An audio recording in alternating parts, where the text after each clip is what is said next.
What are you going to name the bus? I don't know. We're still talking about it. I feel like a name will come to us in the next couple days on the tour. But for now, it's just Pete for America bus. I mean, we talked a little bit about this earlier. Big names have been able to rent a bus. A lot of your colleagues running are not going to be able to rent a bus. True. And it is just a vehicle. It has your it's name not on it. You just paid a for vehicle. it. But it's a symbol of you hitting a certain threshold that others are not going to be able to hit. Well, I mean, I don't want to overstate the meaning of the bus, but this is the time to have a full-blown campaign to demonstrate that you can compete, that you can have a strong state operation and a strong national operation. So this is part of it. The greatest part of it, of course, is the staff. We've got 100 people on the ground here in Iowa. And when we had the steak fry, just the level of organization, even the number of T-shirts, those little things add up to demonstrate the kind of strength that you've got. And, this is what all those resources are for. All the work that we do to make sure we're bringing resources into the campaign is so we can plow it into the ground in a place like Iowa and earn the votes that are going to help us win early next year. Is Iowa must win? I think we got to do well here. I think that definition will become a little clearer in the wintertime. But yes, we've got to do well in Iowa. Look, first of all, the best way to settle any question about electability is to win an election somewhere. Secondly, Iowa's a very good place for us to campaign. It reminds me of home. It's got a similar feel. And because of the way the caucuses work, it really puts a premium on the relationships that only a well-organized team can build. And we've got a team that is developing a reputation for being great to work with, having a nice touch. We're very proud of that and working to build that up. And I think as this winnowing down of candidates continues, you're still going to see a lot go into caucus night in Iowa. You won't see very many come out. You're 37, married gay man, military veteran, Rhodes Scholar, mayor of a small town.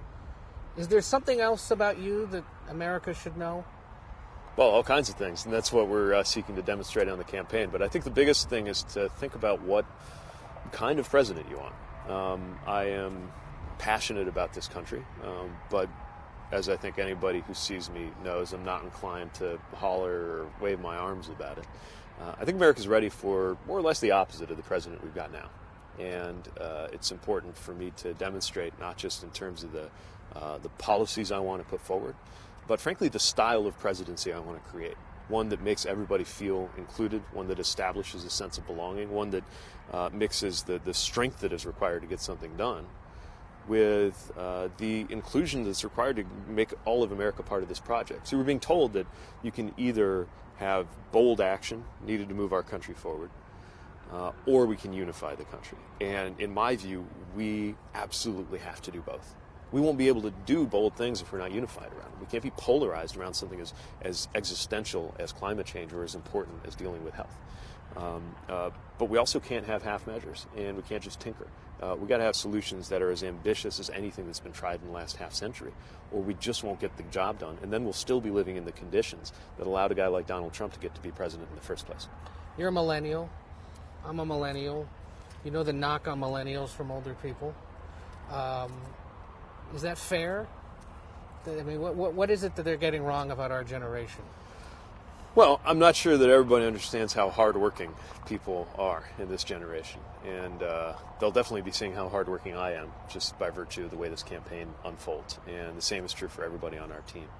I will say, though, I've actually been struck by how many people of the boomer generation come up to me on rope lines and talk about their enthusiasm for generational leadership. They're ready to pass the torch. 3 out of the last 4 presidents were born within a few weeks of each other in the summer of 1946. And I think there's an appetite for new voices, new faces. And historically, that's how Democrats win. One of the characteristics that every winning Democrat has had, from Clinton through back through Carter and to JFK and Obama too, is representing a new generation coming from not having been in Washington for too long. And I think folks are ready for that in the party and in the country. How's Chasten doing? Great. He's got his own road show going a lot of the time. And, this is challenging for both of us. It's a challenging thing to do to your marriage when we've been married just over a year, but also bringing us closer together because it's an adventure. We're meeting so many people along the way who tell us what this campaign, but also what seeing us campaigning means to them. And he's soloing this week at a bunch of fundraisers for you, right? He was not just for us. He's working for some other good causes too. I think he did an event with the Victory Fund. But yeah, he'll go out on the road. He'll do events too, and it allows me to kind of double our presence by being in different parts of the country at the same time. I know you guys have talked about becoming parents at some point. Have you talked about what we would call him were you to be elected president? Well, around South Bend, he's the first gentleman, so I imagine it'll be the same thing when he's in the East Wing of the White House, too.